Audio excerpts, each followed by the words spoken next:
Mga barya na patuloy kong binibili sa mataas na halaga at baka isa ka sa may hawak ng mga ganitong klaseng barya, unawain niyo pong maigi ang video.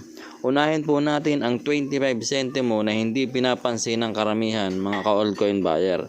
Ito pong 25 centimo na ito, ang binibili ko po dito ay yung mga hard to find na year 2017 mga ka-altcoin buyer, at pwede ko nga pong bilhin sa halagang 1,500 basta po yung year 2017 na 25 centimo NGC coin.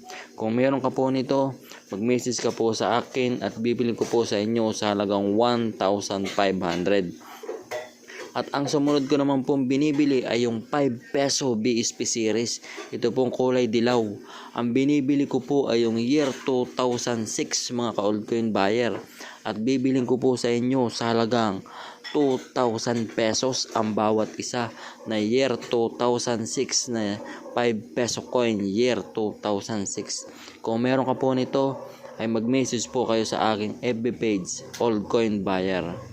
At ang sumunod ko po na binibili sa halagang 2,500 hanggang 3,000 pesos ay yung 10 peso coin na year 2007 at 2009. Baka po meron ka nito, mag-message ka po sa aking FB page at bibiling ko po sa inyo sa halagang 3,000 pesos ang bawat isa. Kaya po i-check nyo pong maigi ang mga hawak yung barya at bibiling ko po yan sa tamang halaga. Marami pong salamat.